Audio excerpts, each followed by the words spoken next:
நாடான இந்திய ஜனநாயகத்தின் முதுகெலும்பாக இருக்கும் ஊடகங்களின் ஆசிரியர்களுக்கும் செய்தியாளர்களுக்கும் போட்டோகிராஃபர் வீடியோகிராஃபர்களுக்கும் இங்கு அமர்ந்திருக்கும் உலக கராத்தே மாஸ்டர் சங்க நிர்வாகிகளின் சார்பாக முதற்கண் வணக்கத்தை தெரிவித்துக் கொள்கிறேன்.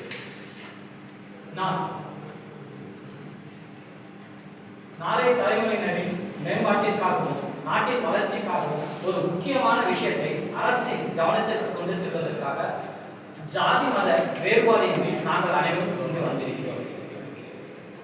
இன்று உலக அளவில் கிழக்காசிய நாடுகள் அனைத்திலும் மிகப்பெரிய பொருளாதாரம் ஏற்பட்டிருக்கிறது. அதற்கு ஓர் இந்தியர் தான் காரணம் என்று சொன்னால் அது மிகையாகாது. ஆம், நீங்கள் சொல்வது சரி. அது நமது மூதாதையர் போதி தர்மரை பற்றிய 1500 ஆண்டுகளுக்கு முன்பு சீன பேரரசுகளின் கோரிக்கையை ஏற்று தனது 75வது வயது 3 வருடங்கள் பயணம் செய்து சீன நாட்டு மக்களின் முழுமையான பிரச்சனைகளை அறிவதற்காக கிட்டத்தட்ட 9 ஆண்டுகள் தவம் இருந்து தீர்வாக தற்காப்பு கலைகளையும் இந்திய மருத்துவ முறைகளையும் அவர்களுக்கு முழுமையாக கற்பித்து அந்நாடுகளின் முன்னேற்றத்திற்காக பெரும் பங்களித்திருக்கிறார். அப்பேற்பட்ட மகானை நமது தலைமுறையினர்களுக்கு அறிமுகப்படுத்த வேண்டியது நமது கடமை. ஜப்பான் நம்மை விட 8 மடங்கு சிறிய நாடு. தென்கொரியா 33 மடங்கு சிறிய நாடு. சீனாவை எடுத்துக்கொண்டோமானால் நம்மை விட 4 மடங்கு பெரிய நாடு. மக்கள் தொகையிலும் 2 வருடங்களுக்கு முன்பு வரை சீனா அதிகமாக இருந்தது. ஆனால் அவர்கள் அனைவரும் இன்று தொழில்நுட்பத்திலும் பொருளாதாரத்திலும் தன்னிறைவு அடைந்திருக்கிறார்கள் என்றால் அது நம்முடைய போதி தர்மர் கற்பித்த போதனைகளே. அப்பேற்பட்ட மகான் நமது இந்தியாவில் பிறந்து உலகம் முழுக்க இன்று பெரும் புகழ் அடைந்திருக்கிறார். 1500 ஆண்டுகள் கழித்தும் இன்றும் அவர் பெயர் நிலைத்திருக்கிறது. ஆனால் நம் நாடுகளில் அவரை பற்றி எந்த தகவல்களும் அவருக்கான எந்த விதமான அர்ப்பணிப்பும் இல்லாமல் இருக்கிறோம். நம் நாட்டில் போதி தர்மருக்கு மிகப்பெரிய சிலைகள் அமைப்பதன் மூலமாக அவரது மகிமையை நம் நாட்டு மக்களுக்கு தெளிவுபடுத்துவதன் மூலமாக நம் நாட்டின் முன்னேற்றத்துக்கு மிகவும் பங்களிப்பாக இருக்கும். அது மட்டுமல்லாமல் நாளைய தலைமுறையினர்களுக்கும் இளைஞர்களுக்கும் தன்னிலை அறிவதற்கும் தன் மேம்பாட்டிற்கும் தன்னால் எதையும் சாதிக்க முடியும் என்ற தன்னம்பிக்கை ஏற்படுவதற்கும் தன் மூதாதையர் போல் தானும் மேம்படுவதற்கும் மிகவும் உறுதியாக இருக்கும். கன்னியாகுமரி குஜராத்தில் உள்ள திருவள்ளுவர் சர்தார் வல்லபாய் பட்டேல் சிலைகளை போல் போதி தர்மர் பிறந்த காஞ்சிபுரத்திலும் மாபெரும் சிலையை அமைத்து அரசு அவரை கௌரவிக்க வேண்டும். அது தற்காப்பு கலைகளையும் வர்ம கலைகளையும் மருத்துவத்தையும் கற்பிப்பது தமது வாழ்வின் கடமையாக கொண்டிருக்கும் லட்சக்கணக்கான மாஸ்டர்களுக்கும் மருத்துவர்களுக்கும் மக்கள் சேவை தொடர்ந்து ஆற்ற மிகவும் பயனுள்ளதாக இருக்கும்.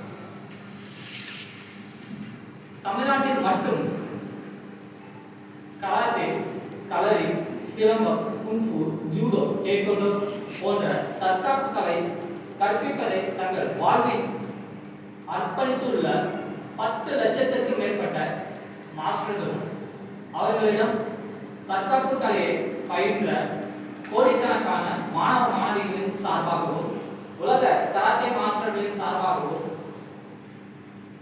போதி தர்மருக்கு சிலை அமைக்க வேண்டும் என்று மத்திய மாநில அரசுகளை நாங்கள் இந்த தருணத்தில் கேட்டுக்கொள்கிறோம். நன்றி, வணக்கம். போதி தர்மருக்கு சிலை அமைப்பதை விட அவர்களுக்கு கொண்டு வந்த தற்காப்பு கலைகளை மக்களிடம் பரப்புவது நல்லது இல்லையா? உடல்நலம் தினப்புறம் அவர்கள் உடல் கட்டம் இன்னைக்கு எல்லாரும்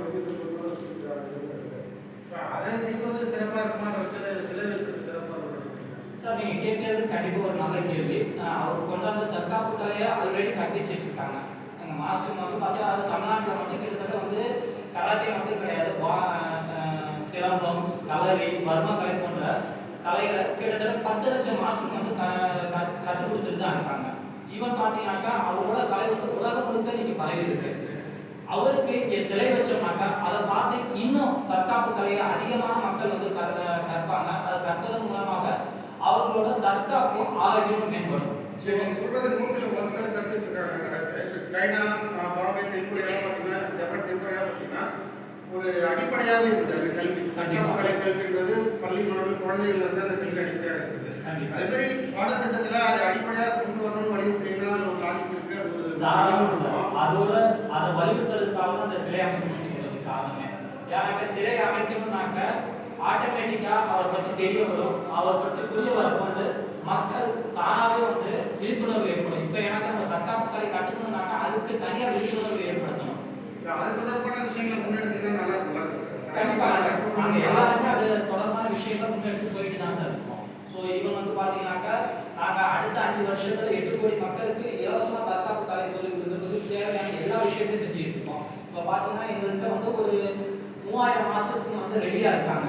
தற்காப்பு கலையை அடுத்த 5 வருஷத்துல 8 கோடி மக்களுக்கு சொல்லி கொடுக்கறதுக்கு முழுமையாக தன்னை அர்ப்பணிச்சிருக்காங்க. கடந்த செய்தியாளர் சந்திப்பில் இலவச கராத்தே அது இத்தனை நாட்கள் எத்தனை பேர் பயிற்சி கொடுத்துருக்கீங்க? அதாவது அதுக்கான ஏற்பாடுகள் அனைத்தையும் செஞ்சுட்டு இருக்கோம். மத்திய மாநில அரசாக அதுக்காக அணுகியிருக்கோம். அவங்கள்ட்ட வந்து நாங்கள் யாருக்கையும் நிதி கேட்கல. ஸோ அவங்களோட ஆதரவு மட்டும் கேட்டுருக்கோம்.